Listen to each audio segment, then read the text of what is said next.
Ya, menyaksikan apa kabar Indonesia Pagi pemirsa ya, ada di layar kaca Anda. Ini adalah warga Kampung Lebak, Kelurahan Teluk Pucung di Kota Bekasi, Jawa Barat dikejutkan dengan adanya bunyi alarm early warning system setelah tinggi muka air Kali Bekasi naik.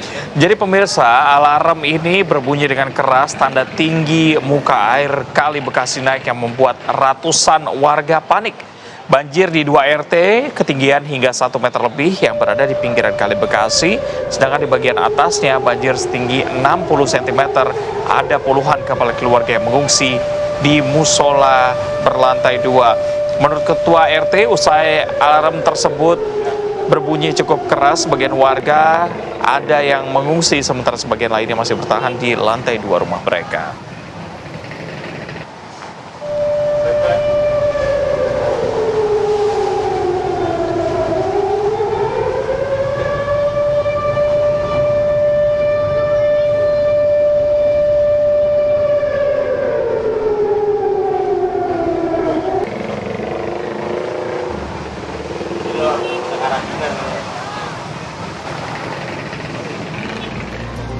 Assalamualaikum warahmatullahi wabarakatuh. Selamat pagi pemirsa, apa kabar Anda hari ini? Semoga sehat selalu ya, Reza. Ya.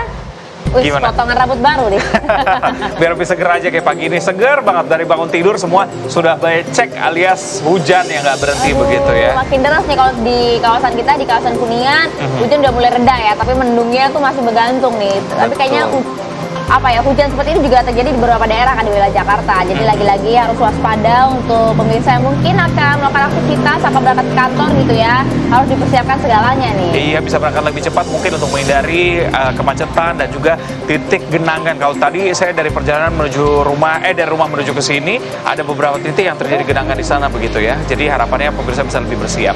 Nah, kita ke kabar lainnya pemirsa. Ini ada sebuah mobil minibus tepatnya yang ludes terbakar usai mengisi BBM tepatnya di SPBU di Kota Ambon, Maluku. Jadi kebakaran diduga dipicu akibat percikan api dari arah mesin kendaraan yang menyebar ke tangki yang sudah dimodifikasi untuk penimbunan BBM. Waduh, ini Anda lihat ya video amatirnya pemirsa ya. Ada sebuah minibus di Jalan Kapten PR Tendean di Desa Hatife Kecil, Kecamatan Sirimau, Kota Ambon, Maluku yang mengalami kebakaran hebat. Bahkan hingga ludes terbakar ya satu mobil ini. Akibat tiupan angin kencang yang justru membuat kobaran api ini semakin membesar, merembet dan membakar sebagian warung yang juga kondisinya tak jauh dari lokasi. Sementara saat insiden terjadi, sang sopir yang berada di dalam minibus hanya seorang diri langsung melompat melarikan diri dari lokasi kejadian. Dugaannya sih ini ada percikan api ya dari arah mesin kendaraan hingga kemudian menyebar ke tangki yang memang sudah dimodifikasi dengan menggunakan 4 jerigen untuk menimbun BBM. Kobaran api baru bisa dipadamkan setelah sejumlah unit mobil pemadam kebakaran memiliki Kota Ambon tiba di lokasi. Atas kejadian ini membuat kemacetan panjang terjadi dari arah Halong menuju ke pusat Kota Ambon, Maluku.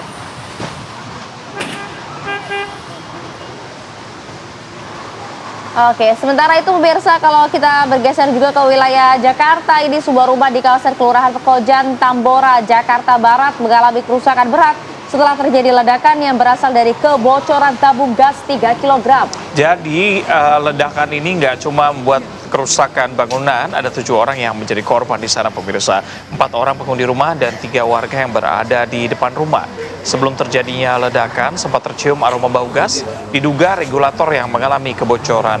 Untuk penyelidikan lebih lanjut pemirsa, kepolisian Polsek Tambora langsung melakukan olah TKP, memberi garis polisi di sekitar rumah titik kejadian ledakan tersebut.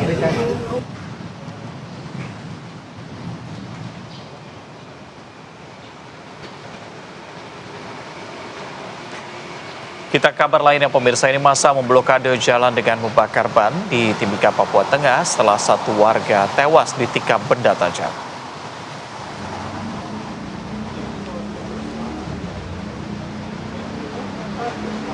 Ya, dalam aksinya ini masa meminta pihak polisian Polres Mimika segera menangkap pelaku penikaman. Peristiwa bermula saat korban SL ini pemirsa kemudian bersama dengan rekan-rekan pesta miras dan terjadi keributan hingga penikaman di kontrakan korban. Polsek Mimika memang membenarkan kejadian penikaman yang mengakibatkan 1 warga meninggal dunia. Akibat aksi bakar ban dan juga blokade jalan yang Anda saksikan ini, sepanjang Jalan Ahmad Yani lumpuh total. Hingga saat ini aparat kepolisian dari Polres Mimika dan Polsek Mimika Baru dibantu anggota Brimob Detasemen B Timika masih berjaga di sekitar lokasi kejadian.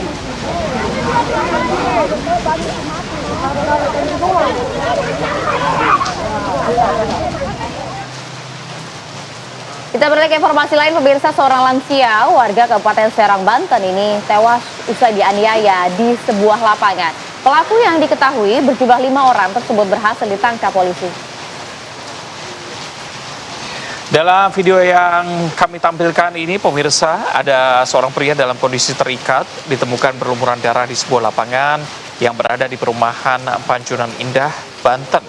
Pria tersebut bernama Lihan, berusia 82 tahun.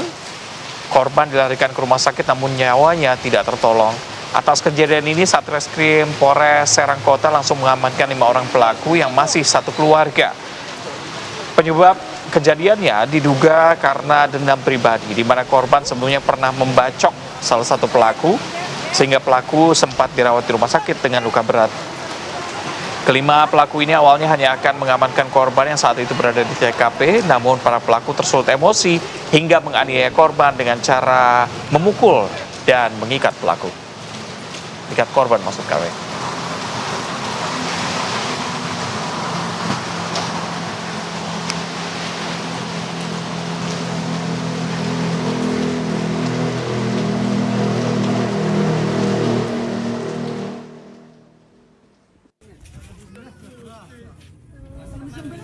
Mau nyembelih uang itu.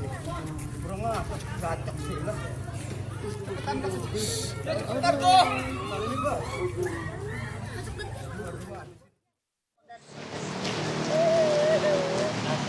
Kita ke kabar berikutnya, pemirsa. Ada seorang bocah laki-laki berusia 6 tahun yang mengalami insiden kaki terjepit besi pengaman selokan di sekitar rumahnya di Makassar, Sulawesi Selatan.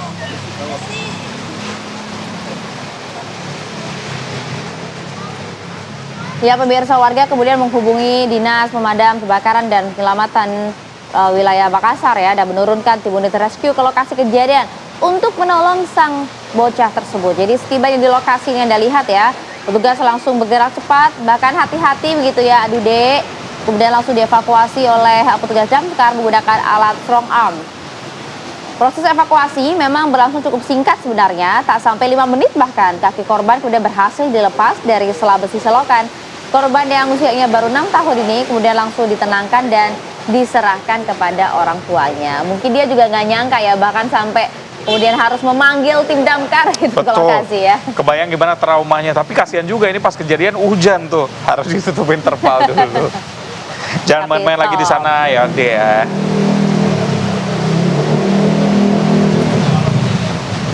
Ya, sementara itu kita beralih ke informasi lain. Pemirsa, 5 warga negara asing asal Nigeria diduga merupakan komplotan penipu internasional daring. Ditangkap petugas imigrasi saat bersembunyi di area toren penampungan air di apartemen di kawasan Kemayoran, Jakarta. Iya, jadi pemirsa, ini kelimanya diamankan karena diduga kuat terlibat dalam aktivitas jaringan penipuan internasional secara daring.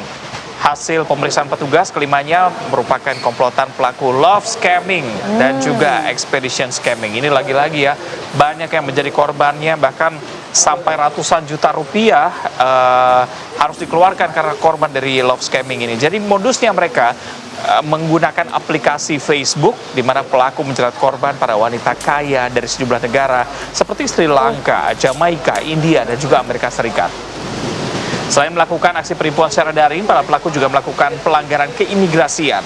Sejumlah barang bukti berhasil diamankan. Para pelaku akan dideportasi ke negara asal mereka dan dicekal untuk masuk kembali ke Indonesia. Itu yang penting. Itu dia yang penting tuh, karena gak cuma udah melakukan kejahatan di negeri orang gitu, di negeri kita sendiri, tapi juga ternyata dokumen keimigrasiannya juga nggak sah gitu. Betul. Kalau kita bicara soal love scamming ini kan sepertinya terstruktur ya, karena banyak terjadi. Harapannya memang tidak hanya bawahannya saja, betul. tapi atasannya juga bisa terjerat nih. Itu kita tuh, biar komplotannya hilang. Kabar berikutnya pemirsa, seperti di sini juga hujannya makin deras begitu ya. Kita akan update untuk Anda pemirsa, karena ada informasi hujan deras dan juga kabut yang terus membatasi jarak pandang, membuat tim SAR gabungan terkendala dalam evakuasi korban longsor yang terjadi di Bandung, Jawa Barat ya. Ya, ini jadi kalau kita lihat, ini adalah situasi ya, kondisi yang berada di Medan, di lokasi pencarian Desa Pasir Kuning atau tepatnya di sektor A2 dan B2. Kondisi yang memang cepat berubah-ubah di sana. Ditambah kabut yang juga kemudian tebal, menjadikan proses operasi pencarian berkali-kali kemudian dihentikan. Karena area pencarian korban tergolong luas, membentang sekitar 3 km.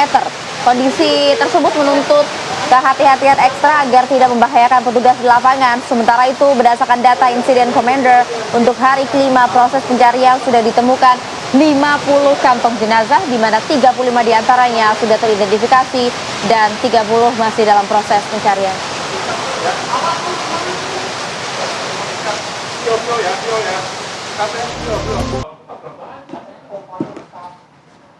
Ya, pemirsa. Presiden Prabowo Subianto melantik 16 anggota Dewan Energi Nasional di Istana Negara kemarin. Dan mengulangi kata-kata saya. Bagi saudara-saudara yang beragama. Selanjutnya, Dewan Energi Nasional terdiri dari 8 orang menteri, Menteri SDM Bahlil Lahadalia menjadi Ketua Harian Dewan Energi Nasional atau DEN. Anggota dari unsur pemerintahan meliputi Menteri Keuangan Purbayudi Sadewa, kemudian Kepala Bappenas Rahmat Pambudi, Menteri Perhubungan Dudi Purwagandi, Menteri Perindustrian Gumiwang Kartasasmita, Menteri Pertanian Andi Amran Sulaiman, Menteri Pendidikan Tinggi Sains dan Teknologi Brian Yuliano, dan Menteri Lingkungan Hidup Hanif Faisal Nurrofi.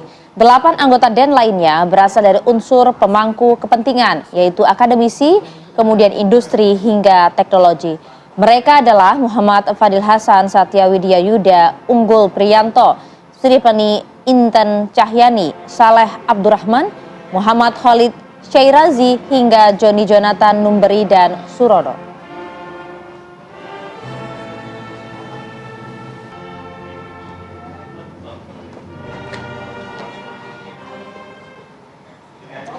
Ya pemirsa, sementara itu Komisi 3 DPR pada Rabu kemarin sempat memanggil Kapolres Sleman dan Kepala Kejaksaan Negeri Sleman terkait dengan penetapan tersangka Hogi Minaya. Ya pemirsa, Ketua Komisi 3 Habibur Rahman mengatakan kasus tersebut sangat memprihatinkan karena Hogi dihukum saat berusaha untuk membela istrinya yang menjadi korban kejahatan. Pemanggilan tersebut menurutnya untuk mencari solusi terbaik dalam kasus ini. Habibur Rahman pun menegaskan pentingnya kasus ini diluruskan agar tidak menimbulkan presiden buruk di masyarakat. Terjadi pada hari Sabtu tanggal 26 April 2025 sekira pukul 6.20 waktu Indonesia Barat. Atas kesempatan. Ya, dalam rapat dengar pendapat antara Komisi 3 DPR dengan Kapolres Sleman, Kajari Sleman, dan pihak Hogi Minaya, kemarin pemirsa, ini Kapolres Sleman Kombes Edi Setiatu mengklaim bahwa penetapan tersangka mempertimbangkan sejumlah hal. Tidak hanya itu ya, jadi Kapolres Sleman dalam menetapkan Hogi Minaya sebagai tersangka melihat sejumlah barang bukti, yaitu dari mulai rekaman CCTV pemirsa yang juga berasal dari kecelakaan lalu lintas. Selain itu, Kapolres Sleman juga meminta pendapat ahli mengenai tewasnya pelaku penjamretan tersebut. Dari pendapat ahli bahwa ada benturan yang mengakibatkan kematian.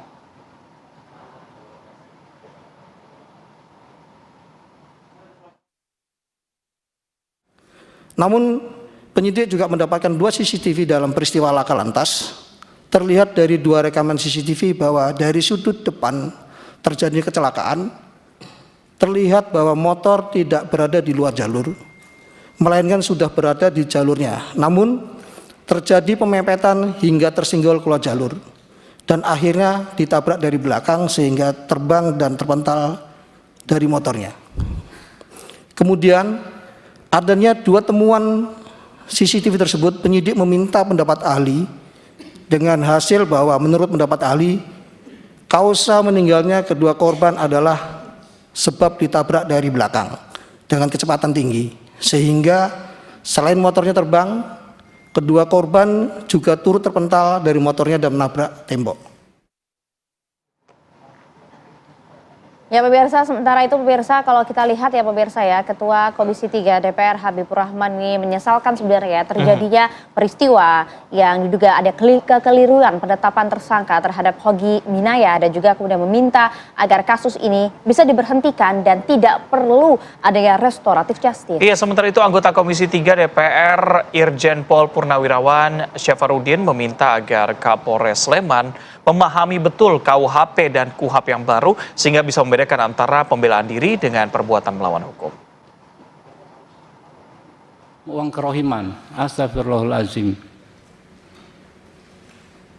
Ini orang sudah kebalik-balik logikanya, Pak. Sulit sekali kami menjawab masyarakat. Nanti kalau ada apa namanya maling, nggak usah kita kejar. Sebab kalau kita kejar dia nabrak sendiri, kita jadi tersangka. Jadi saya ngomong dengan Pak Jampidum, Pak.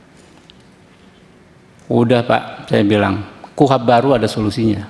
65 huruf M jelas bisa dihentikan demi hukum. Nggak perlu RJ kalau kayak begini Pak. Gimana kita mengizinkan kembali? Nanti bisa diperas lagi nih. Sudah jadi korban, jadikan tersangka, diperas lagi. Kalau ya saya Kapolda kamu, masih Kapolda, Anda tidak bakalan sampai ke Komisi 3 dan saya sudah berhentikan Anda. Anda kok Kapolres, sudah kombes seperti itu. Bagaimana polisi ke depan? Oke, saya bacakan pasal 34 ya. Pasal 34, setiap orang yang terpaksa melakukan perbuatan yang dilarang tidak dipidana jika perbuatan tersebut dilakukan karena pembelaan terhadap serangan atau ancaman serangan ketika yang melawan hukum terhadap diri atau terhadap diri sendiri atau orang lain. Kita ke kabar berikutnya, pemirsa. Penyidik Polres Metro Jakarta Selatan memeriksa Adita Baskara, manajer dari selebgram Lula Lava. Adita diperiksa terkait dengan pengembangan penyelidikan kematian Lula. Jadi kalau kita lihat ya, datang tanpa ditemani rekan maupun juga pengacara, manajer Lula Lava Adita Baskara Rabu siang menjalani pemeriksaan penyidik Polres Metro Jakarta Selatan. Pemeriksaan ini merupakan yang pertama bagi Adita karena sebelumnya atau Senin kemarin kedatangannya ke Polres Jakarta Selatan hanya untuk mendampingi asisten Lula Lava. Sebelumnya polisi juga telah memeriksa 6 orang saksi termasuk kekasih selebgram Lula Lava yang bernama Reza Arab. Saat ini penyidik Polres Metro Jakarta Selatan masih menunggu hasil laboratorium forensik guna mengetahui pasti penyebab tewasnya Lula di kamar apartemennya di kawasan Kebayoran Baru pada hari Rabu kemarin. Berarti hari ini boleh ini saya mau dulu. Berarti ini melengkapi. Polisi terus mendalami misteri kematian dari selebgram Lula Lava, pemirsa. Olah tempat kejadian perkara pun juga sudah ditempuh. Polisi juga sudah meminta keterangan dari sejumlah saksi serta mendalami riwayat kesehatan dari Lula Lava.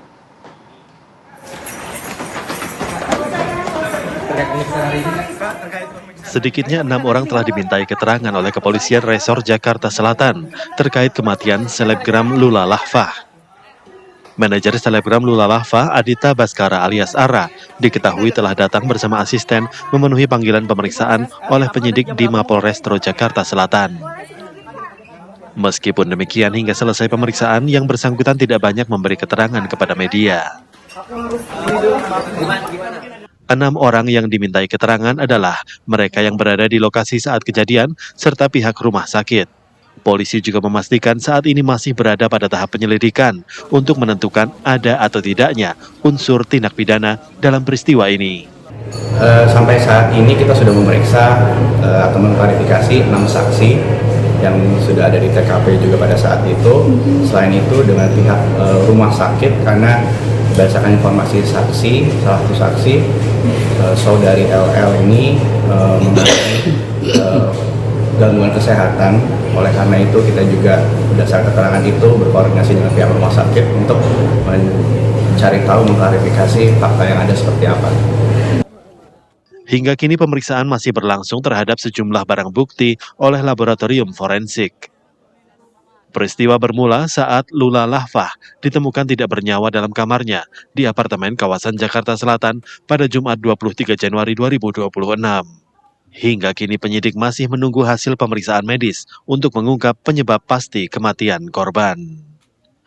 Dari Jakarta, tim TV One mengabarkan. Oke, Ya. Kita orang jadi Prabowo bukan Nah ini kita udah mulai on air nih Bang, nanti kita lanjutin ya Bang. nanti kita bahas, Bang. Nah, jadi laporan ke Polda Metro Jaya ini makin bertambah begitu ya. Betul. Kabar terakhir yang kita dapatkan ada 10 laporan terkait dengan mens rea ini. Betul. Laporannya beragam, termasuk sebagian besarnya adalah dugaan penistaan agama di sana. Padahal kalau kita misalnya lihat memang bagian itu kan juga sudah beredar di media sosial sebenarnya ya. Ada beberapa orang yang juga kemudian sudah melihat beberapa kali, tapi tidak kemudian merasa ini sebagai bagian dari penistaan. Tapi ada juga yang kemudian melihat ini sebagai bentuk penghinaan bahkan juga penistaan terhadap agama gitu. Tapi secara hukum seperti apa kita melihatnya? Dan juga nanti kita ingin lihat, kita hadirkan juga beberapa narasumber yang mungkin bisa memberikan kita pencerahan apakah ini masuk dalam hal penghinaan, penistaan atau tidak sebenarnya, atau bagian dari seni yang kemudian diunjukkan oleh Panji Pragiwaksono di panggungnya. Hadir bersama kami hari ini ada Wakil Ketua Tim Pembela Ulama dan Aktivis atau TPU, ada Bang Novel. Bang Muming, selamat pagi. Assalamualaikum. Waalaikumsalam warahmatullahi wabarakatuh. Terima kasih sudah hadir. Hadir juga di sini ada Buya Anwar Abbas, Wakil Ketua Umum MUI. Assalamualaikum Buya. Waalaikumsalam warahmatullahi wabarakatuh. Dan kami masih menunggu ya nanti kehadiran dari salah satu komika yang kami undang juga ke sini, ada Bang Heri Hore. Tapi kabarnya sudah bergabung bergabung lewat lewat Zoom. sambungan Zoom nih. Assalamualaikum, selamat pagi Mas Heri. Selamat pagi. Baik. Oke. Yes, terima kasih sudah berkenan Zoom di tengah-tengah perjalanan menuju ke studio kami ya. Iya, karena kondisi Jakarta memang hujan. Saya langsung ke Bang Novel. Bang Novel, jadi dari catatan Anda bagian mana sih yang menistakan supaya kita lebih clear lagi nih Bang? Oke. Ini kan lumayan agak panjang. Kita sudah jabarkan ada 5 poin. Kita jabarkan kata per kata biar jelas duduk permasalahan. Oke. Jadi insya Allah apa yang kita jabarkan kata per kata ini nggak kurang sedikit pun, nggak lebih sedikit pun. Benar-benar kita sampaikan apa adanya. Silahkan bisa disimak. Nah, dari 5 poin ini, 1 dan 2 ini masing-masing berkaitan, satu rangkaian. Nah, 3 dan 4 ini satu rangkaian, dan 5 itu rangkaian tersendiri. Terpisah, oke. Yang memang mungkin tidak begitu pelik ya masuk ke dalamnya. Mungkin masih bisa multitafsir, banyak perbedaan. Ini perlu dirumuskan kembali. Itu poin 5. Kelima. Nah, adapun yang 1 ini jelas, terang benderang. Karena dikatakan dari awal, apa yang dikatakan Panji, memang harus diakui. Alasan kita pilih pemimpin harus lebih baik. Soalnya alasan lu aneh-aneh. Ada dia, kalau kita mengartikan, ada dia kriteria memilih pemimpin, yang lu itu aneh-aneh. Yang aneh-anehnya yang bagaimana? Nah, kita masuk ke nomor 2 yang kita pisahkan. Yang aneh-anehnya adalah ada orang milih pemimpin berdasarkan ibadahnya. Itu udah jelas. Jadi kalau orang memilih pemimpin berdasarkan ibadahnya itu aneh-aneh. Nah, dilanjutkan juga, gua mau milih yang sholatnya nggak pernah bolong. Gua mau milih pemimpin yang sholatnya nggak pernah bolong. Jadi itu orang yang sholatnya nggak pernah bolong, yang ibadahnya betul, itu dianggap hal yang aneh-aneh. Itu 1 dan 2. 1 dan 2. Nah, 3 dan 4 ini 3 dan 4-nya. Seakan-akan kalau sholatnya nggak pernah bolong berarti orang baik. Emang iya. Orang rajin, kata dia. Jadi bukan orang yang baik, orang rajin, iya gitu. Menurut apa yang sedikit saya simpulkan daripada maksud daripada arti ini. Nah, yang keempat, emang sholatnya nggak pernah bolong otomatis baik? Enggak, rajin. Jadi sholat itu bukan mengantarkan suatu hal yang baik. Orang yang sholatnya 5 waktu nggak pernah bolong-bolong itu hanya mendapatkan kapasitas yang rajin menurut daripada tanggapan saya. Dan ini sangat bertentangan. Karena bagaimanapun juga Indonesia ini negara berketuhanan yang Maha Esa. Agama apapun punya kriteria untuk milih pemimpin dengan aturan-aturan agama. Nah, setiap agama punya aturan untuk milih pemimpin. Ini termasuk yang aneh-aneh. Ini kan menyinggung seluruh agama. Karena ini bermasalahan kita ini untuk hidup dituntun oleh punya Tuhan yang kita punya Tuhan dituntun oleh Allah ataupun oleh Tuhan yang mereka berkeyakinan dengan Tuhan mereka. Itu tafsirnya Bang Novel ya. Ya, Poin ini kelima. tafsir saya. Nah, yang kelima, para penumpang yang terhormat, kita sedang mengalami turbulensi akibat gangguan cuaca. Terus diajak sholat ya. Penumpang yang terhormat, kita sedang mengalami turbulensi akibat gangguan cuaca. Harap longgarkan sabuk pengaman dan rapatkan safnya untuk sholat safar. Iya. Kita sholat safar berjamaah demi keselamatan perjalanan. Ada apaan urusannya? Nah, itu yang masih ada kemungkinan multitafsir. Iya. Oke, baik Bang Novel. Ini kan informasi terakhir yang kami dapatkan ada 10 laporan ya di Polda Metro Jaya terkait dengan penistaan agama. Nah, Abang sendiri berhubungan dengan 10 laporan lainnya, sama-sama sudah membicarakan ini atau masing-masing terpisah, Bang? Masing-masing terpisah. Masing-masing terpisah, kita lapor sendiri. Menunggu, nggak sembarangan juga saya lapor, menunggu kajian-kajian ulama apa yang ada yang saya dapatkan. Beberapa ulama-ulama itu kita ambil, ada gak nilai-nilai yang cenderung untuk ke arah menjadi penodaan agama atau penistaan agama atau penghinaan agama. Ternyata bukan keputusan saya dengan apa yang dijabarkan ini, itu banyak beberapa ulama menyimpulkan bahwa ini sudah masuk ke ranah dugaan penistaan agama. Tapi ini perlu dikonfirmasi juga, pasti nanti banyak netizen yang bertanya gitu. Tapi Anda sudah nonton fullnya ya? Kalau full, untuk melihat konteks secara lebih luas tuh maksud dari Panji apa? Kalau full saya terus terang enggak, cuman kita tertarik karena sudah rame dengan isu-isu redaksi-redaksi atau narasi-narasi daripada penistaan agama. Itu yang kita perhatian, yang kita cermati. Di potongan-potongan video tuh berarti Anda nonton bukan ya? potongan video, artinya dalam masalah sholat dari awal sampai akhir itu satu paket nggak terpotong. Masalah dia bahas yang lain bukan urusan saya. Saya nggak paham urusan yang lain. Yang pasti jangan masuk ke ranah agama begitu. Silahkan, kita nggak melarang kebebasan berekspresi karena itu dilindungi undang-undang. Saya juga orang yang suka turun ke lapangan, suka turun dalam aksi-aksi untuk unjuk rasa di jalanan. Bahkan saya pernah orasi dan masuk penjara. Pernah menjadi korban gitu. Dengan penyampaian aspirasi saya dikriminalisasi, saya dipenjarakan, itu ada waktu waktu di zaman Gubernur Ahok. Itu tadi tafsir dari Bang Novel ya. Kita ingin dengar juga Bu ya, kalau Anda melihat sebenarnya ini masuk tidak dalam kategori penistaan, tadi sudah dijabarkan juga poin-poinnya oleh Bang Novel. Ya begini ya, kita kalau bicara tentang suku, agama, daras harus hati-hati. Karena kalau seandainya kita tidak pikirkan diksi dan kalimat-kalimat kita, tidak mustahil ya diksi dan kalimat-kalimat kita itu akan menyinggung.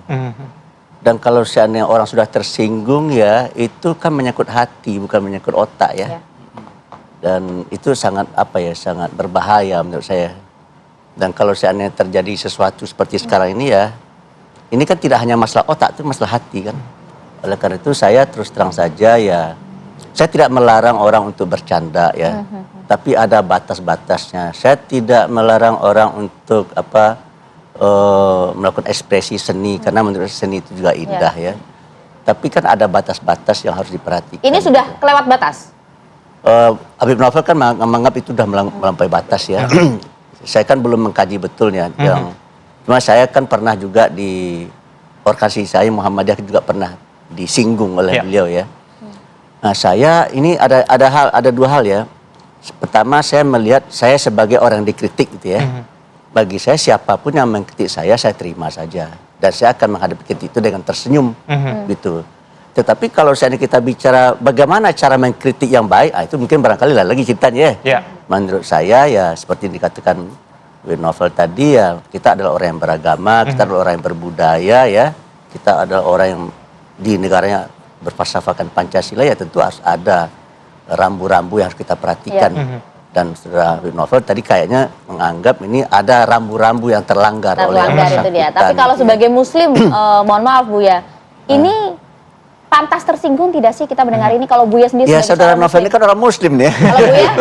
Ya, saya kan belum mendengar betul ya, kan baru sebentar tadi saya dengar ya. Jadi saya harus dengar dari awal sampai akhir ya. Cuma kesan saya tadi penyampaian yang dilakukan oleh saudara siapa namanya itu? Panji. Itu ya, itu membuat kotak-kotak ya, tapi tidak holistik gitu ya. Semestinya kan ya, orang yang beragama tadi seperti katakan Habib Novel kan, boleh nggak orang yang beragama Kristen memilih pemimpin Kristen? Ya boleh dong.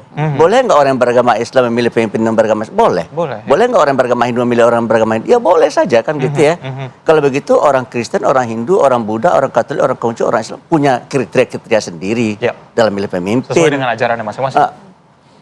Boleh nggak kita mencela pilihan-pilihan? Ya nggak boleh juga kita mencela, kan kita negara demokrasi, semua orang berhak untuk berbicara kan, semua orang berhak untuk berpendapat. Ya kita hormati saja gitu. Dan jangan kita mencela kriteria yang dibuat oleh orang agama Hindu, dan kita mencela kriteria yang dibuat oleh orang Kristen, Katolik, Konghucu, Buddha, dan juga jangan mencela kriteria yang dibuat oleh orang Islam gitu. Oleh karena itu tadi kesan saya, ini kesan saya ya. Saudara Panji nampaknya agak mencela ya kriteria yang dibuat oleh orang Islam dalam memilih pemimpin gitu. Sementara ini kita negara demokrasi kan gitu ya. Kalau seandainya dia mencela kelompok tertentu, pasti itu kelompok tertentu juga akan mencela dia. Ada falsafah ya, atau hukum kausalitas dalam hidup ya. Man yukrim yukram. Barang siapa yang memuliakan orang lain, maka dia akan dimuliakan. Barang siapa yang menghormati orang lain, maka dia akan dihormati. Barang siapa yang mencela orang lain, dia akan dicela. Gitu. Barang siapa yang merendahkan orang lain, maka dia akan direndahkan. Barang siapa yang menghina orang lain, maka dia akan dihina. Ini yang terjadi sekarang dalam kasus Panji, saya lihat begitu ya. Sehingga terjadi aksi-reaksi ya. Saudara Panji melakukan aksi, lalu mendapatkan reaksi. Gitu. Buya, kalau Anda lihat sendiri sebenarnya kategori tadi itu masuknya menyinggung atau justru menistakan? Saya belum sampai kepada kesimpulan menista, tapi jelas menyinggung. Saudara Novel tersinggung kan? Berarti minimal menyinggung itu sudah ya? Kalau menyinggung sudah, saudara Novel kalau tidak tersinggung, saudara Novel tidak akan pergi ke dibuktikan kepolisian. berapa banyak laporan. Baik. Bahkan ulama Banten udah lapor juga. Ada tambahan lagi. Kita ke Heri Hore, Bang Heri. Tadi kan sudah dijelaskan sama Bang Novel begitu ya, apa saja yang kalimat yang poin-poinnya ya, poin-poin yang menyinggung begitu ya umat Muslim. Anda sebagai komika sendiri sebenarnya proses kreatifnya seperti apa? Apakah memang biasanya materi ini sudah dikonsultasikan terlebih dahulu sebelum naik ke panggung atau gimana sih? Supaya kita tahu nih konteksnya sebagai orang awam gitu, Bang. Iya, biasanya kan kalau kami sebagai komika kan sebelum menampilkan pertunjukan, nulis materi itu biasanya berawal dari keresahan ya. Keresahan diri, apa yang terjadi, itu pasti sudah kita obrolin dulu, kita sharing, bahkan kita namanya tuh kita latih dulu, kita open mic dulu gitu. Jadi nggak langsung tiba-tiba apa yang terjadi di panggung besar gitu. Kita melalui proses open mic dulu sih biasanya. Dan itu memang awalnya dari keresahan yang terjadi sih itu. Oke, tapi kan tadi dijabarkan tuh bahwa ini masuk dalam ranah penistaan, bahkan menyinggung paling tidak oleh kedua narasumber kami di sini, Bang Heri. Anda kan juga menonton langsung di sana ya. Artinya mungkin Anda paling tidak tahu betul gitu konteks yang dimaksud oleh Panji. Anda sepakat dengan hal ini bahwa sebenarnya ada aturan yang dilanggar dalam proses stand up comedy oleh Panji Pragiwaksono dalam konteks ini? Kalau sebenarnya tujuan komika begitu, kayaknya tujuannya emang mau bikin orang tertawa sih, nggak bikin untuk orang tersinggung. Cuman kalau masalah pada akhirnya tersinggung, kita kan nggak tahu nih. Kayaknya banyak alasan untuk nggak tahu alasan apa bisa orang jadi tersinggung gitu. Jadinya tuh memang tujuan awalnya memang ya untuk bikin orang tertawa, nggak untuk menyinggung gitu. Kayaknya kalaupun untuk kenapa tersinggung ya, kita kayaknya sebagai komika nggak bisa tuh menebak kenapa tersinggungnya gitu. Jadi ya tujuan awalnya memang untuk menghibur aja sebenarnya. Meskipun tadi kan juga Bang Novel juga sampaikan, oke lah kalau Anda mau stand up comedy ranah di sana, jangan bawa-bawa ranah agama gitu. Ya kalau yang disampaikan itu kan, kalau di stand up itu kan banyak teknik-teknik untuk membuat tertawa ya. Kalau yang disampaikan Panji itu lebih ke ada yang hiperbola, mungkin ada yang ada analogi juga gitu. Jadi kayaknya kalau untuk dibilang menista tuh sangat disayangkan sih sebenarnya, karena yang terjadi bahkan ini double standard juga sebenarnya.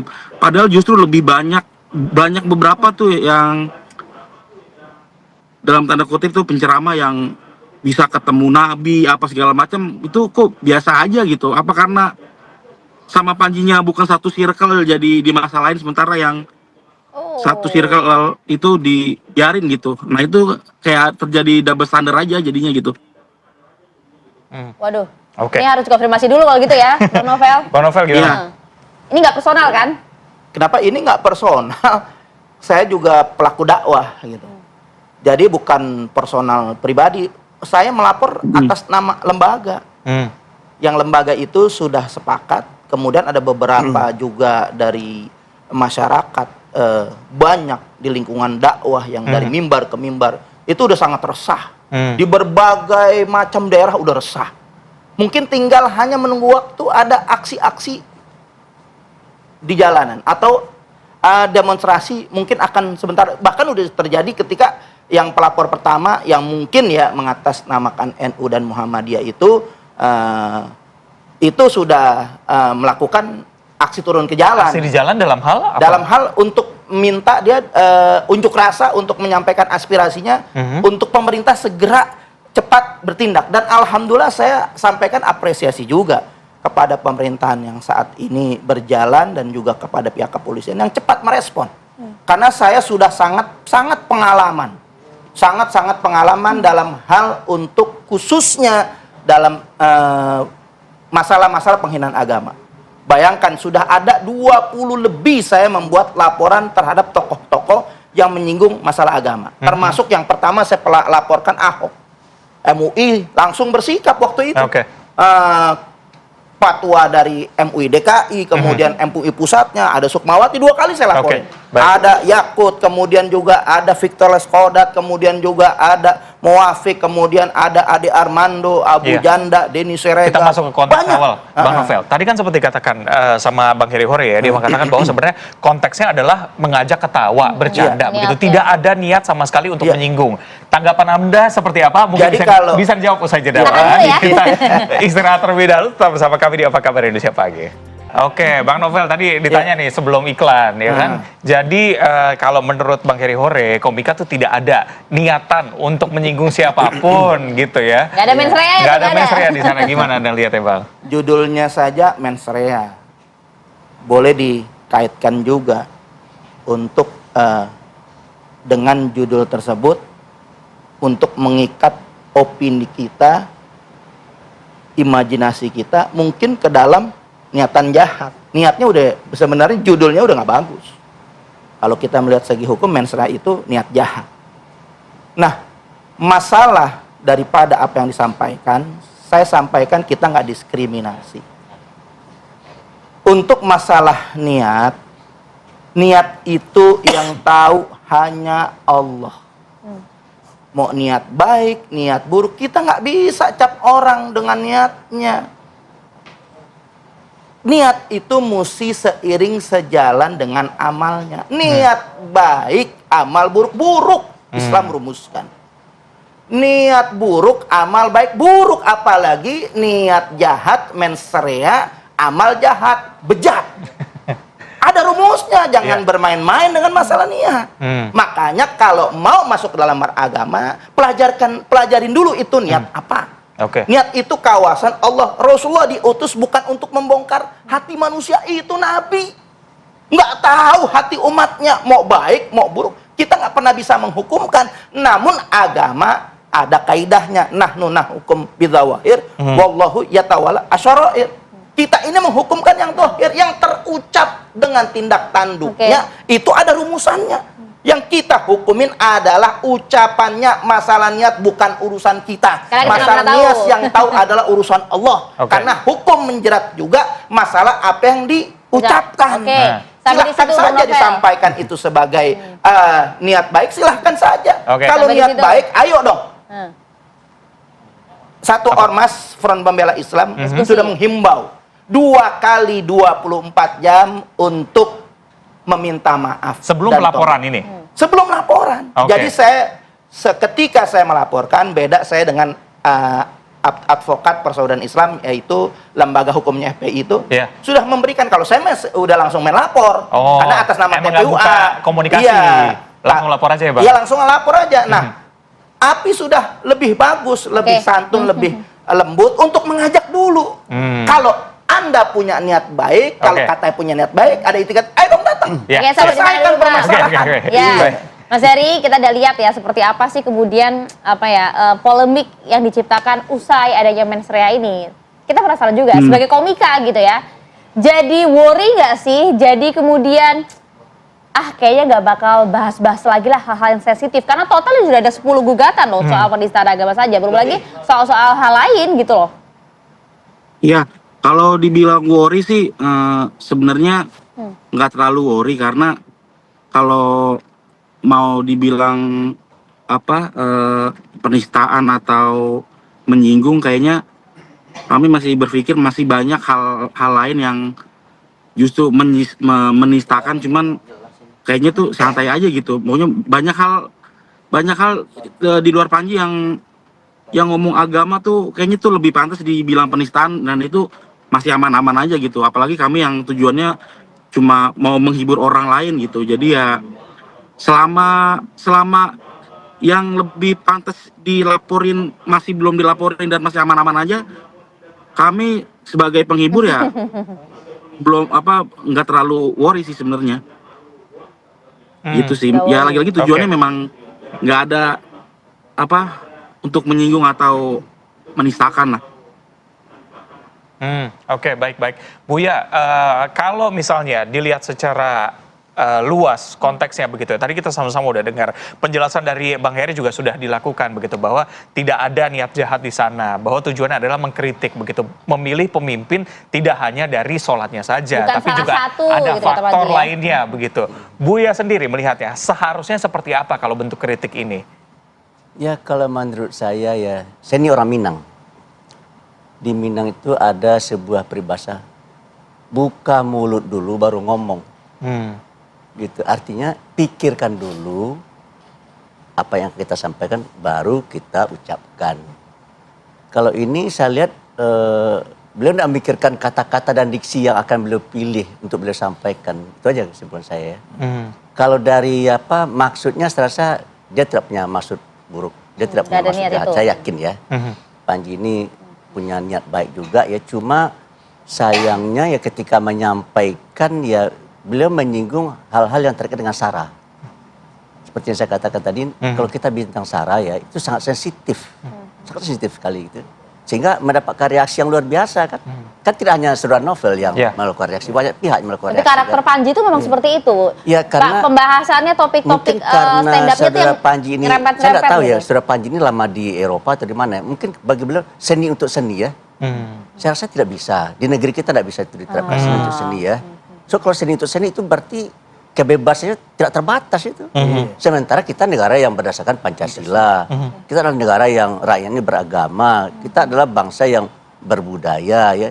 Tidak bisa saudara Panji ya melepaskan kaitannya dengan agama, dengan budaya dan dengan falsafah bangsa kita. Oleh karena itu menurut saya ya saya malah mendorong supaya saudara Panji jangan berhenti untuk beraktivitas ya, untuk berkreasi ya. Tetapi menurut saya ya silakanlah kembangkan kreativiti ya, sehingga tanpa menyinggung orang senang dan ketawa gitu ya. Saya rasa sering sekali misalkan begini ya, saya ada contoh misalkan Pak Anwar Abbas ini kayaknya hidupnya bahagia ya, karena tidak ada yang dipikirkan sebab kepalanya sudah botak deh. Artinya rambut saya ini kan menjadi beban gitu. Sementara karena rambut saya sudah tipis, tidak jadi lagi beban sehingga saya bisa hidup bahagia. Kan bisa kayak begitu ya.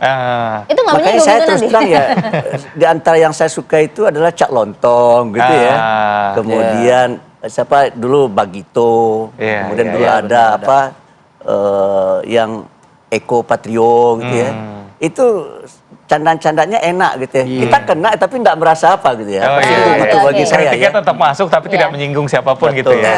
Dan Ya kan- kita tahu bahwa kita kena gitu ya, tapi nggak tersinggung gitu. Itu seperti mengambil rambut dari dalam tepung ya. Rambutnya terambil, tepungnya tidak berserak. Nah, jadi kesimpulan saya ya, Saudara Panji perlu meningkatkan kearifan, itu aja kesimpulan saya. Pesan saya ya. Saudara Panji teruskan berkarya tapi tingkatkan kearifan. Oke. Meskipun ini juga Kearifan kemudian lokal, kearifan budaya, kearifan sosial, kearifan beragama. Selesai itu aja. ya Bu ya, karena kan ini sudah masuk ke ranah hukum ya. Kalau begitu kita tunggu saja nanti seperti apa ini prosesnya di tingkat kepolisian. Apakah kemudian ini akankah kemudian berlanjut gitu ya ke meja hijau ataukah kemudian akan dihentikan dengan berbagai alasan ya. Ya. Terima kasih narasumber yang sudah hadir, Buya, Terima Bang kasih, Novel, Bu. Bang Heri Hore. Terima kasih banyak. Kita Mas Heri, terima kasih banyak. Iya, kita akan bahas nanti selengkapnya. Pemirsa, kami masih memiliki serangkaian informasi menarik untuk Anda yang kami rangkum dalam kilas peristiwa terkini. Berikut kami berikan informasi untuk Anda. Diduga akibat korsleting listrik, sebuah ruko di wilayah Kecamatan Rengel, Kabupaten Tuban, Jawa Timur terbakar. Percikan api diduga dari meteran listrik seketika menyambar tumpukan kardus dan menghanguskan bangunan ruko. Sukini, warga Dusun Logawe, Desa Sawahan. Banyaknya bahan kardus yang mudah terbakar, api dengan cepat menjalar dan membakar seluruh isi toko.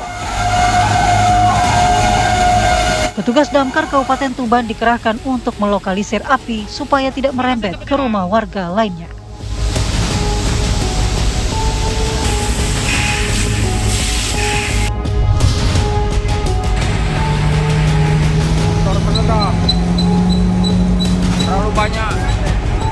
Satu unit sepeda motor terbakar saat tengah melakukan pengisian BBM di SPBU Tebing Gading di Kecamatan Muara II, Kabupaten Oku Selatan. Pom bensin. Bumi Agung. Warga dan para pengendara yang sedang mengantri segera menjauh untuk menghindari hal-hal yang tidak diinginkan.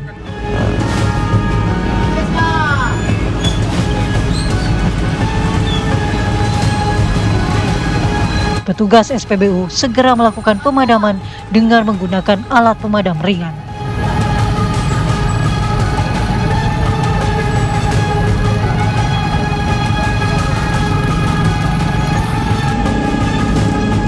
Penyebab kebakaran masih dalam penyelidikan.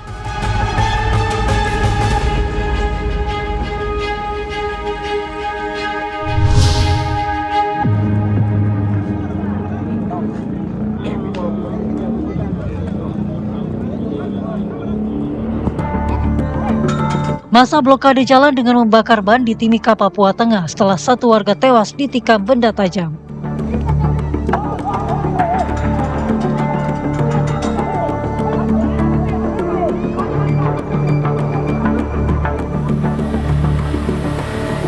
Dalam aksinya, massa meminta pihak kepolisian Polres Mimika segera menangkap pelaku penikaman.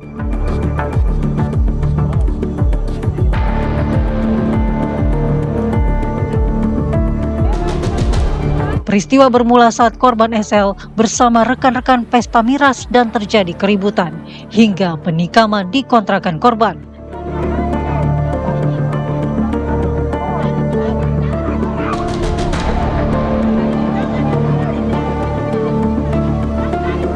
Akibat aksi bakar ban dan blokade jalan, sepanjang Jalan Ahmad Yani lumpuh total. Hingga saat ini aparat kepolisian dari Polres Mimika dan Polsek Mimika Baru dibantu anggota Brimob Detasemen B Timika masih berjaga-jaga di lokasi kejadian.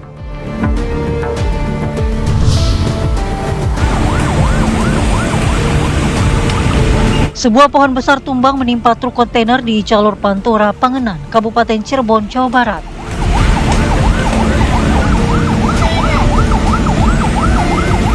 Truk yang tengah melaju dari Semarang menuju Majalengka hendak menepi dan mendadak tertimpa pohon setinggi 10 meter.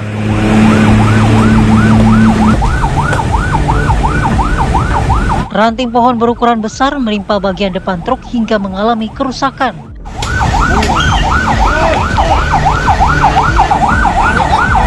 Petugas memotong kayu dan memindahkannya agar tidak menutup jalan.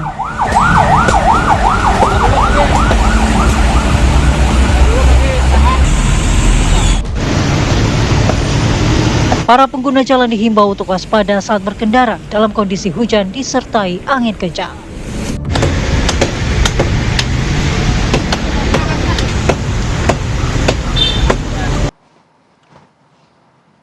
Ya, terima kasih Anda masih bersama kami di Apa Kabar Indonesia Pagi. Pemirsa, ini warga Kampung Lebak, Kelurahan Teluk Pucung, Kota Bekasi dikejutkan dengan bunyi alarm early warning system setelah tinggi muka air dari Kali Bekasi meningkat. Ya, ini kalau kita lihat ya, ini dia bunyinya nih.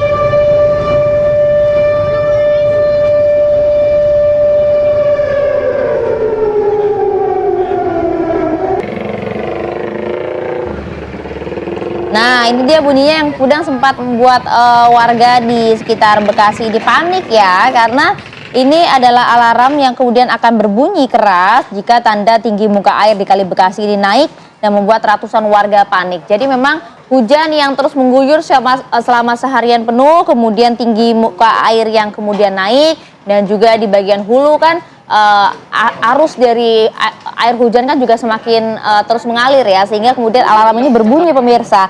Banjir di 2 RT ini yang Anda lihat juga ketinggiannya bahkan hingga mencapai 1 meter lebih berada di pinggiran Kali Bekasi. Sedangkan di bagian atasnya banjir setinggi 60 cm. Sebanyak puluhan kepala keluarga akhirnya kemudian mengungsi di musola berlantai 2. Menurut Ketua RT, memang usai alarm atau early warning system tersebut berbunyi cukup keras ya. Sebagian warga sudah ada yang mengungsi, sementara sebagian lainnya masih bertahan di lantai 2 rumah mereka.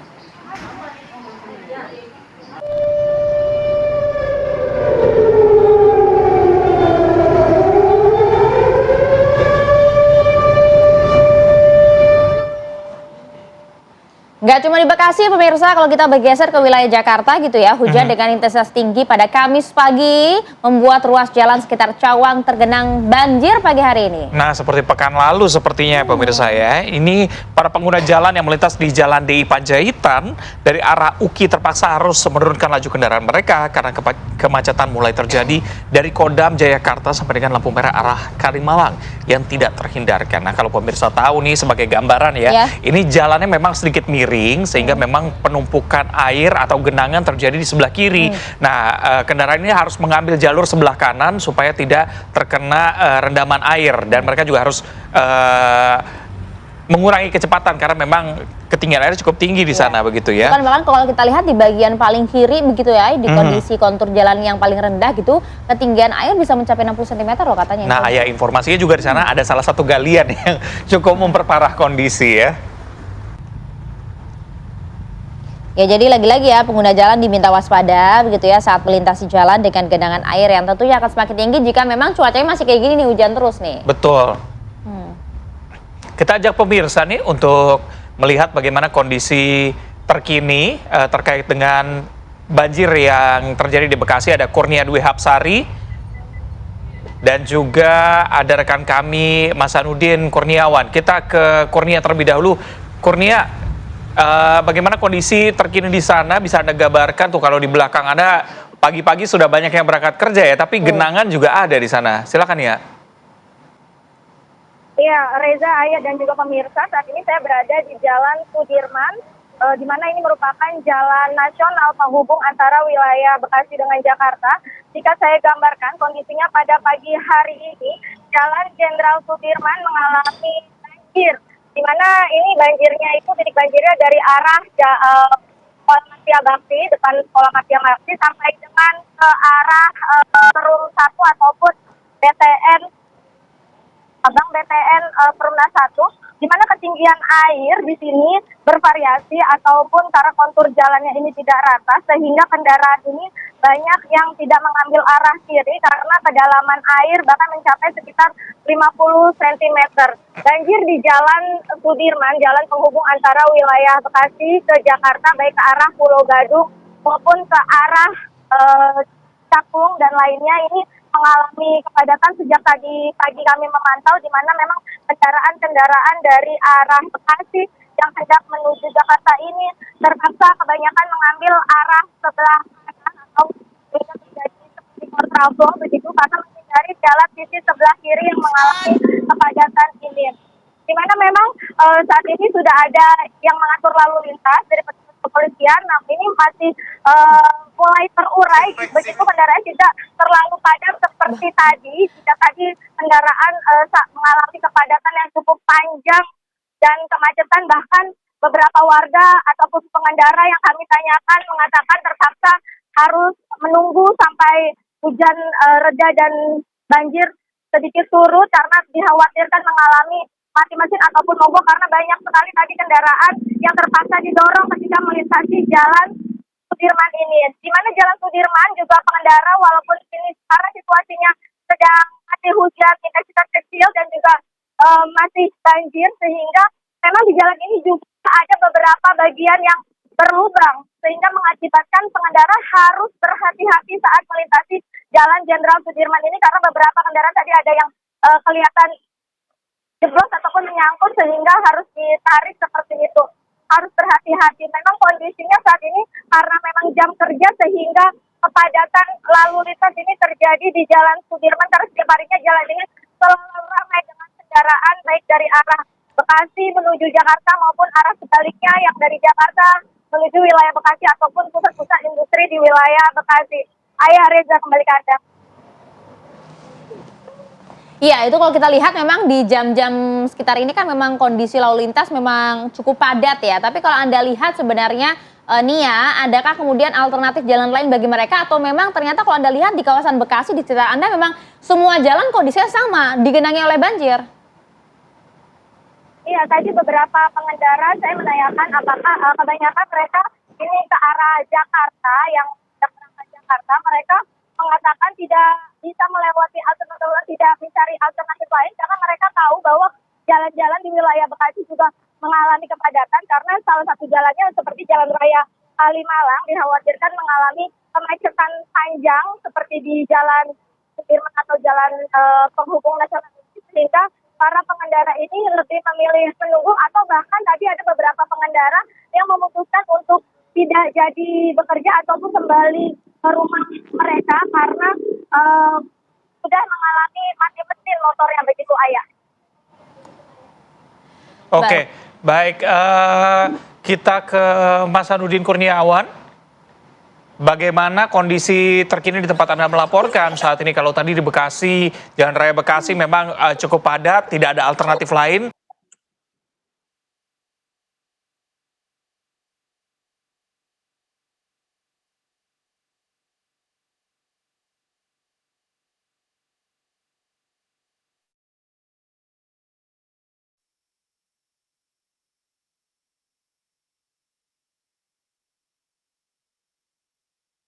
Dari Kali Bekasi, di mana memang sebelumnya pihak pemerintah Kota Bekasi sendiri telah memberikan peringatan dini melalui early warning system yang ada di lokasi yang memang di sepanjang Kali Bekasi. Dan warga pun memang diakui warga, peringatan dini ini sangat membantu warga sekitar atau warga yang memang terdampak ketika air Kali Bekasi mengalami peningkatan.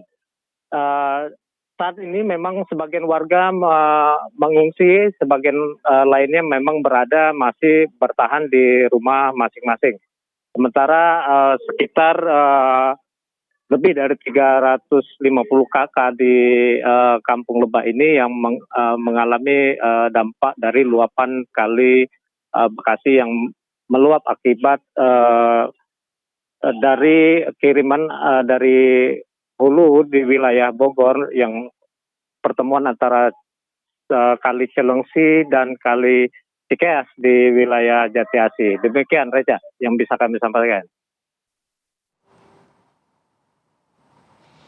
Ya pemirsa, Anda kembali di Apa Kabar Indonesia Pagi. Pemirsa, kami hadirkan informasi untuk Anda di mana ramai belasan ribu tanda tangan.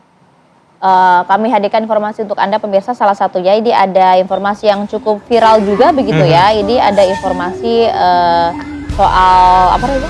Pedagang sate yang berguling-guling histeris pemirsa, ini tepatnya di Jalan Malioboro saat terjaring razia petugas Satpol PP. Nah, dari video yang Anda saksikan, ini ada perempuan yang berdaster tengkurap di trotoar sambil berteriak, Video disertai keterangan jika perempuan tersebut merupakan pedagang sate yang terjaring razia akibat nekat berjualan di kawasan pedestrian di Jalan Malioboro, Yogyakarta. Padahal memang sudah ada larangan di sana ya. Jadi Satpol PP Kota Yogyakarta membenarkan kejadian pada malam tersebut. Ternyata si pedagang ini awalnya lari menghindari petugas, namun terpleset sampai dagangannya terjatuh berhamburan. Nah, pedagang yang histeris itu langsung diketahui sudah beberapa kali ternyata dirazia oleh pihak Satpol PP.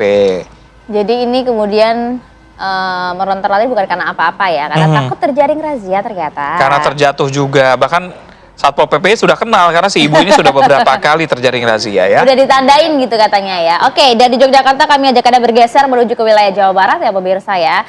Salah satunya, ini ada informasi yang patut Anda simak dari wilayah Indramayu, di mana 2 pemuda di Kabupaten Indramayu, Jawa Barat, ini menjadi korban keganasan geng motor saat melintas di jalan sepi. Jadi dalam rekaman kamera pengawas, korban yang mendapat beberapa luka bacokan ini berteriak meminta tolong hingga kemudian mengundang perhatian warga yang beramai-ramai mengejar. Ini ada beberapa rekaman CCTV-nya ya. Namun sejumlah geng motor berhasil kabur usai menyerang warga yang melintas tersebut. Jadi pembacokannya awalnya nih saat korban melintasi jalan yang menjadi tempat nongkrong diduga geng motor tersebut. Kemudian tak lama korban yang tengah berjalan tiba-tiba diserang mendadak hingga 2 korban terkena sabetan senjata tajam. Kini polisi sedang mengejar ya kasus ini ya.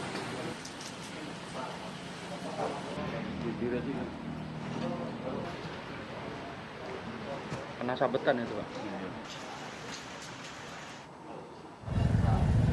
Kita ajak Anda ke Sulawesi Utara, pemirsa. Ada seorang nenek yang berusia hampir 80 tahun.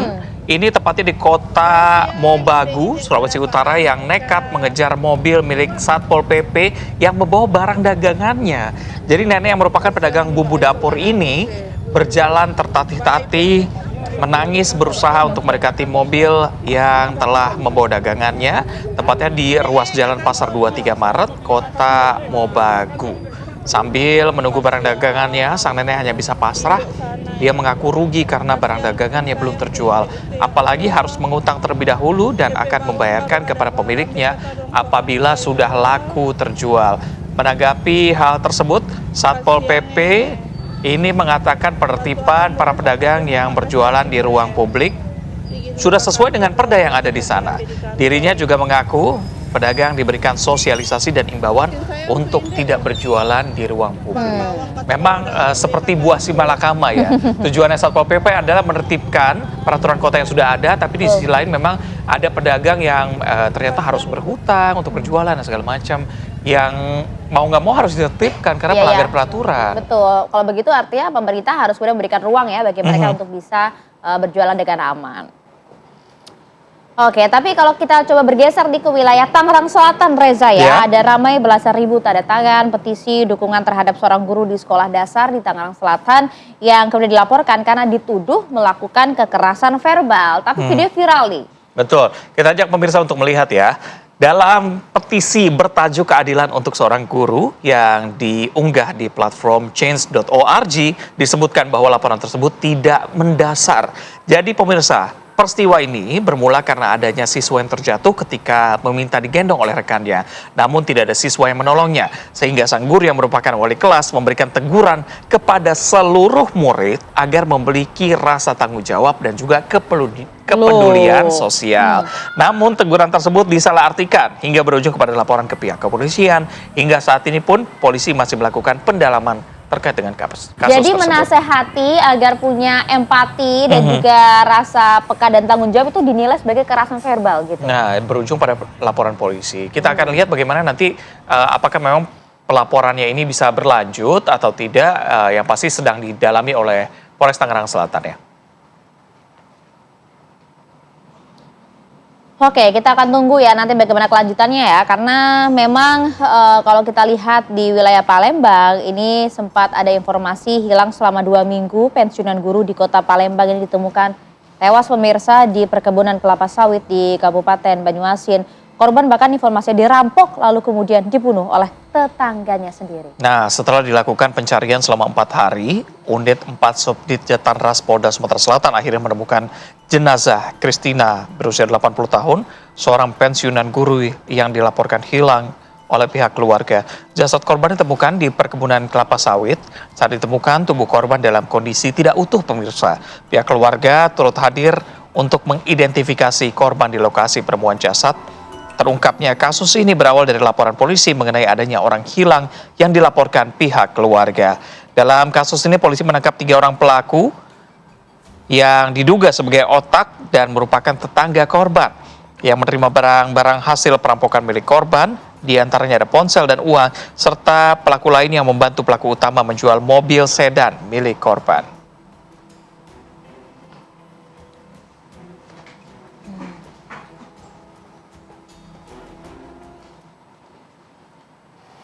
Yang berikutnya juga cukup mengenaskan ya, Maria. Ini ada seorang anak di Mataram, Nusa Tenggara Barat yang tega membunuh ibu kandungnya sendiri dengan cara menjerat leher korban lalu membakar jenazahnya untuk menutupi jejaknya. Kita lihat seperti apa ya. Kenapa kemudian bisa setega ini? Itu yang kemudian menjadi pertanyaan banyak pihak. Aksi keji dilakukan karena pelaku ternyata tersulut emosi setelah permintaan uang kepada sang ibu untuk membayar hutang tidak dipenuhi. Jadi awalnya penemuan mayat perempuan yang hangus terbakar di tumpukan sampah di Jalan Umum Batu Leong, Kecamatan Sekotong di Lombok Barat ini menggegerkan warga sekitar ya. Dikiranya adalah kemudian aksi warga membakar sampah di area perkebunan tersebut. Namun justru pada saat didekati ini adalah ada sekujur tubuh manusia begitu ya yang kemudian turut terbakar di sana. Jenazah yang kondisi nyaris tak dapat dikenali itu kemudian teridentifikasi sebagai Yeni Rodi Astuti, usianya 50 tahun, warga Monjok Barat, Kelurahan Monjok Baru, Kota Mataram. Petugas yang mendatangi rumah korban menemukan sejumlah barang bukti, diantaranya ada bekas bercak darah di dalam rumah, serta barang lain yang diduga digunakan pelaku saat menghabisi nyawa ibunya sendiri. Dugaan sementara bahwa pelaku di bawah pengaruh narkotika yang juga kemudian menyebabkan pelaku begitu keji membunuh ibunya.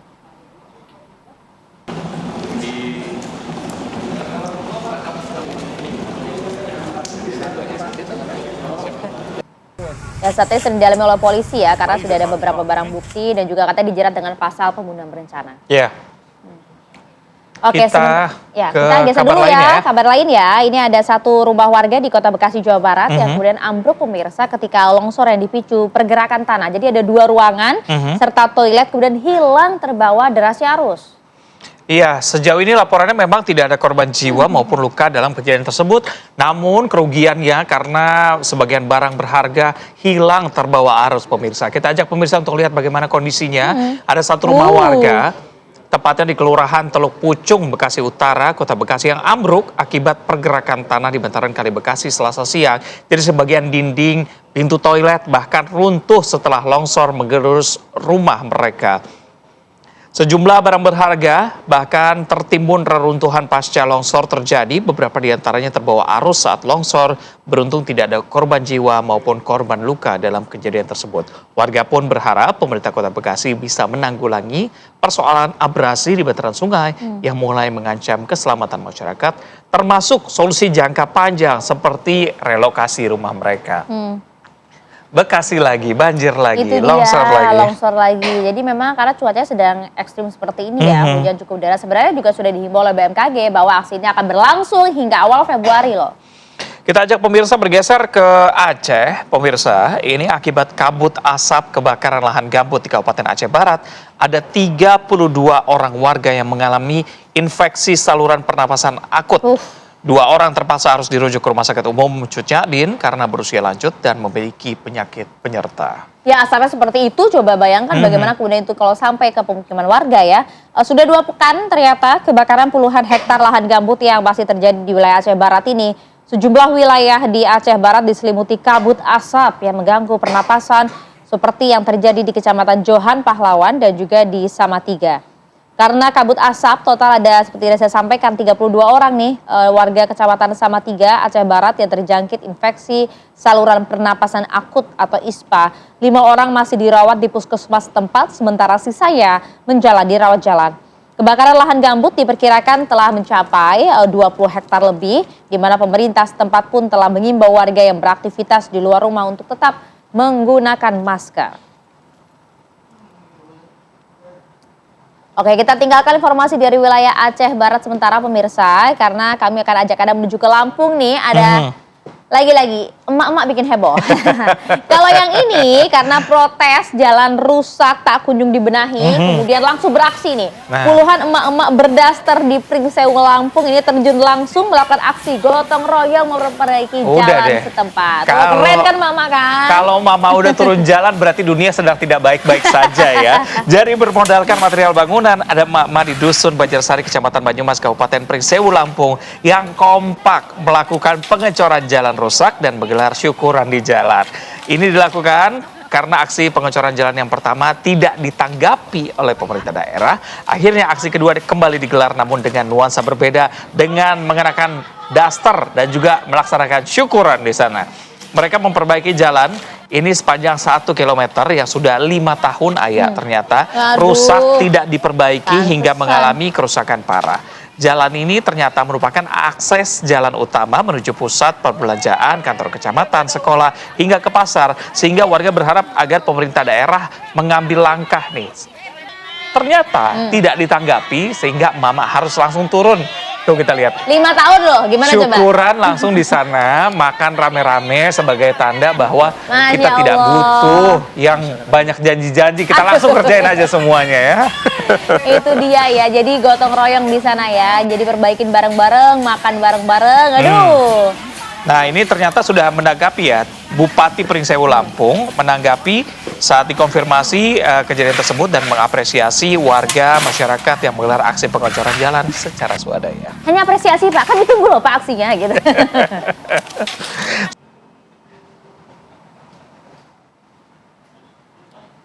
Ya pemirsa, Anda kembali di Apa Kabar Indonesia Pagi. Pemirsa, kami hadirkan informasi untuk Anda. Kita akan pantau-pantau bagaimanakah kondisi banjir nih di wilayah Jakarta. Karena hujan deras mengguyur sejak pagi hari tadi, bahkan hingga saat ini begitu ya pemirsa ya. Coba kita lihat hujan yang melanda di wilayah kampung di Bekasi nih salah satunya ya. Sirene kemudian berbunyi cukup keras begitu ya. Nih kita dengarkan bersama-sama ya.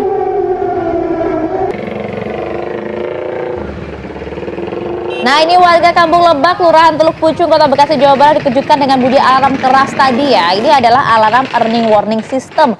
Setelah tinggi muka air Kali Bekasi ternyata naik. Iya, jadi banjir di 2 RT di Bekasi ini ketinggiannya bahkan mencapai lebih dari 1 meter pemirsa yang berada di pinggiran Kali Bekasi. Sedangkan di bagian atasnya banjir setinggi 60 cm.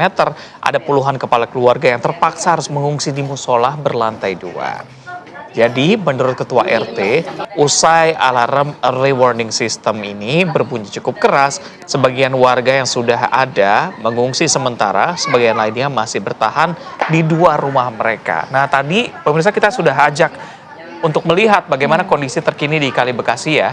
Dari laporan tim kami di sana ternyata memang air masih cukup tinggi di sana. Bahkan di aliran kali yang sama juga sempat terjadi longsor rumah tadi, di mana sebagian rumah warga juga sempat hilang walaupun memang tidak ada korban jiwa maupun korban luka di sana. Karena udah ada alarmnya yang bunyinya cukup keras, pertanda adanya tingkat waspada, terus hujannya juga pada saat itu kenceng juga, jadi warga udah deh ngungsi aja gitu. Betul, demi keamanan semua ya. Jadi selain di Bekasi, pemirsa kita juga ajak pemirsa untuk melihat bagaimana kondisi di Cawang. Nah, di DI Panjaitan ini, pekan lalu juga sempat terjadi kemacetan panjang dan juga air tergenang di sana akibat hujan dengan intensitas tinggi. Hari ini ternyata juga ada yang kejadian yang sama ya. Kita lihat pemirsa. Jadi para pengguna jalan yang melintas Jalan DI Panjaitan dari arah UKI ya tepatnya ya terpaksa menurunkan laju kendaraannya, di mana kemacetan mulai dari Kodam Jayakarta hingga ke lampu merah arah Kalimalang yang tentu tak terhindarkan. Anda bisa lihat bagaimana kepadatannya pagi hari ini, dan seperti yang sempat disampaikan Reza juga ya, memang kontur jalan di wilayah DI Panjaitan Cawang ini tuh memang agak miring ke arah kiri ya, sehingga memang kalau Anda lihat para pengendara memilih jalan atau lajur paling kanan dengan kondisi yang lebih tinggi, sementara di lajur paling kiri itu genangan air ketinggiannya bahkan bisa mencapai 30 hingga 60 cm di sana. Nah, sebagai gambaran untuk pemirsa juga, lajur paling kanan ini merupakan jalan Transjakarta yang memang ada pembatas separatornya di sana, sehingga mobil harus bergantian untuk lewat di sana begitu. Kalau saya barusan ngintip nih di Google Maps, ternyata jalurnya merah ya. Buat pemirsa yang sedang atau bersiap menuju ke daerah sana, diharapkan memang bersiap diri karena kemungkinan besar kemacetan masih akan terus terjadi sampai beberapa waktu ke depan. Betul, kabarin dulu orang kantor ya kalau telat sampainya gitu kan, karena biasanya nggak hujan aja, kondisi normal di kawasan Cawang Uki ini kan memang udah macet gitu loh Reza. Betul. Apalagi ini kondisi hujan, hujannya deres, banjir lagi. Nah ini kan gabungan ya, dari arah Jalan Raya Bogor nih, sebagai gambaran untuk pemirsa. Kalau misalnya dari Panjaitan itu jalan dari Jalan Raya Bogor bisa menuju ke arah Jakarta, Jakarta Pusat bisa lewat ke sana, lurus terus, belok kiri begitu ya, menuju Pramuka dan sebagainya. Bisa juga belok kanan ke kantor kita ke arah Pulau Gadung Jakarta luar Timur. biasa, Ini benar-benar pertemuan, termasuk juga dari Jalan Raya Bekasi, Kalimalang, di mana bertemu jalurnya di sana, sehingga wajar sekali terjadi kemacetan dan juga kepadatan di sana ketika adanya genangan. Betul, apalagi kalau di wilayah kawasan Cawang ini kan jelas ya terlihat ada genangan air di sana, bikin macet. Tapi tahu nggak dampak kemacetannya ini nggak cuma sampai di sini aja. Itu tuh udah sampai ke kawasan Cawang yang kantor PMI tuh ya kan. Terus kemudian yang mengarah ke Sudirman, ke Semanggi, terus kemudian juga kawasan bypass ya yang mengarah ke Rawamangun tuh juga macet. Apalagi nih kami juga dapat informasi kalau kita lihat di kawasan Cakung meskipun tidak tergenang banjir tapi kemacetan parah juga terjadi. Tepatnya berada di depan Polsek Cakung tuh. Nah, pekan lalu saya gerak tuh ke kantor juga lewat Jalan Raya Cakung ya. Biasanya menuju kantor sekitar 20 menit, kemarin 90 menit ya. Wow. Jadi di Jalan Raya Cakung itu sama kondisinya, agak miring dan terjadi genangan di sebelah kiri karena memang jalurnya banyak dilewati kendaraan besar. Betul, jadi rawan jalan yang rusak. Nah, sehingga pengendara motor biasanya akan lebih pelan bawaannya walaupun atasnya sudah tertutup nih. Jadi nggak kena hujan. Itu dia, coba kita cek yang agak menjadi perhatian kan di kawasan Cawang nih ya. Kita coba cek ke sana, ada rekan kami, ada Haikal yang langsung berada di lokasi gitu. Haikal, kalau kondisi saat ini seperti apa? Masih hujan nggak di sana? Tinggi genangannya berapa?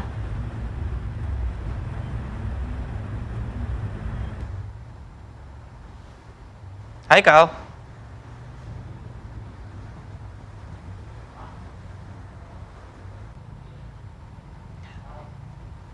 Haikal.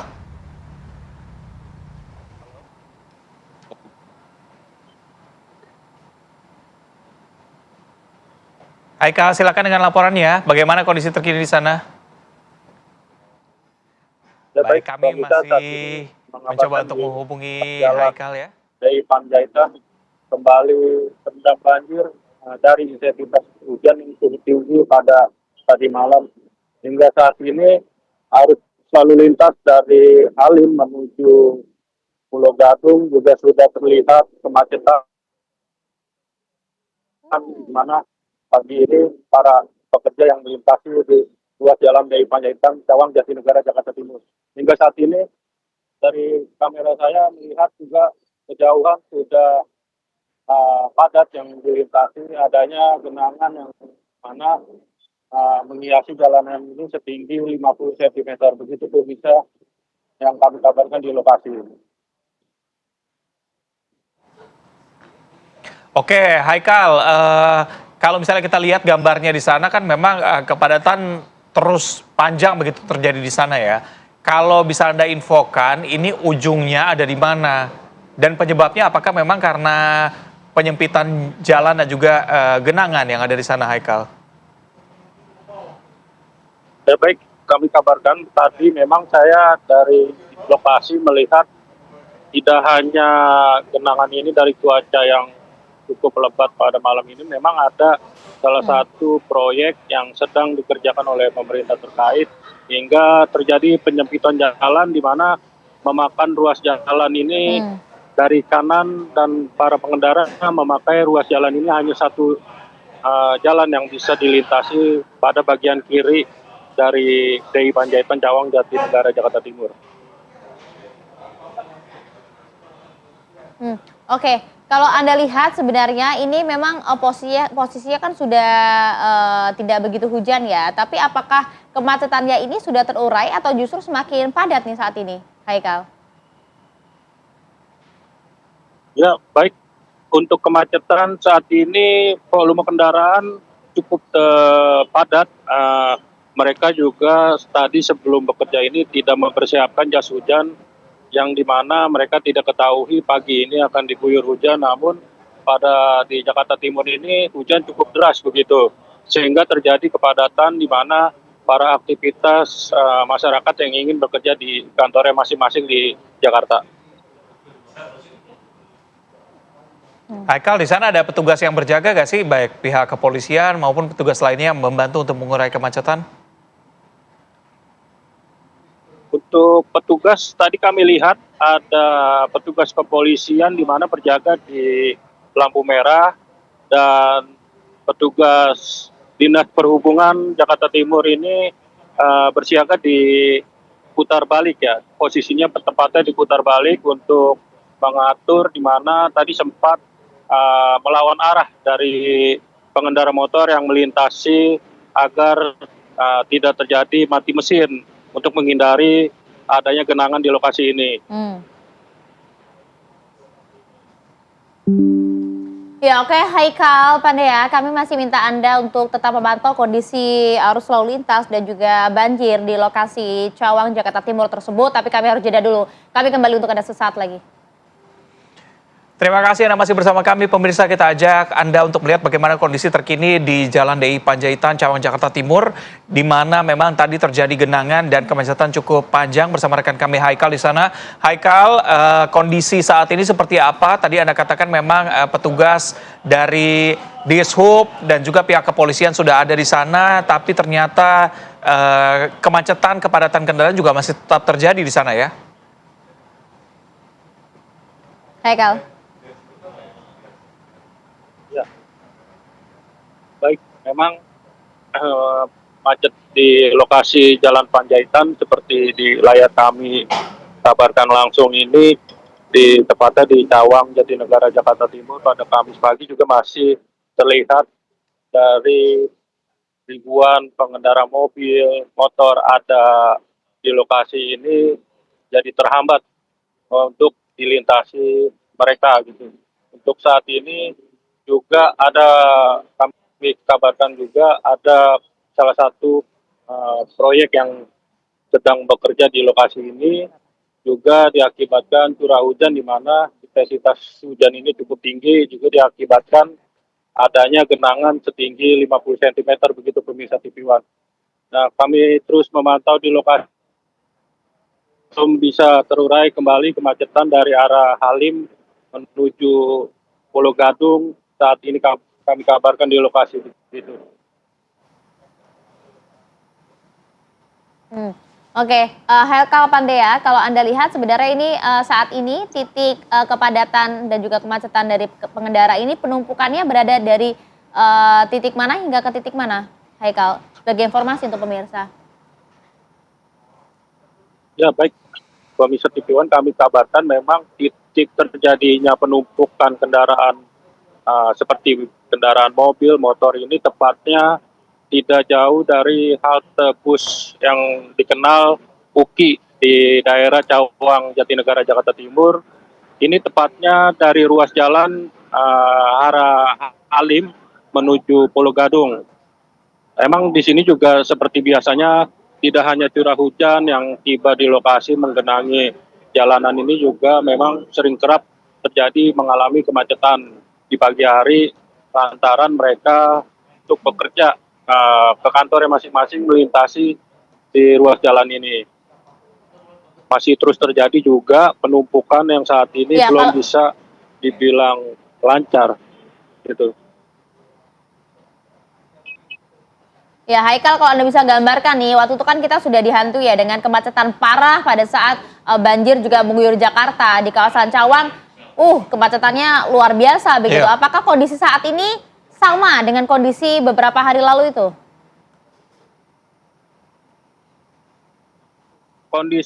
Memang untuk kondisi sebelumnya yang saat ini terjadi juga sama, bisa dibilang sama, lantaran kondisi ini cukup parah untuk dilintasi, di mana memang didominasi dari pengendara mobil ya. Kami lihat di lokasi ini pengendara mobil ini yang paling banyak, hingga terjadi penumpukan arus lalu lintas tepatnya di DI Panjaitan, Cawang, Jatinegara begitu, pemirsa. Oke, baik. Pemirsa, ini kami juga mendapatkan informasi dari BPBD DKI Jakarta yang melaporkan bahwa ada 2 ruas jalan yang tergenang, termasuk salah satunya adalah di Jalan DI Panjaitan ini. Haikal, terakhir mungkin Anda bisa gambarkan juga bagaimana kondisinya. Oke, Haikal sudah selesai ternyata. Tapi alternatifnya adalah bisa memilih jalur lain mungkin. Kami juga akan terus melaporkan untuk Anda pemirsa mengenai kondisi banjir di Jakarta dan juga sekitarnya. Izin kami untuk pamit, saya Reza Baluel. Saya Maria Segah, kita berdua pamit. Saat lagi Anda akan menyaksikan Breaking News TV One terkait dengan hujan ekstrim, waspada banjir di wilayah Jabodetabek. Sesaat lagi untuk Anda. Kami berdua pamit, terima kasih.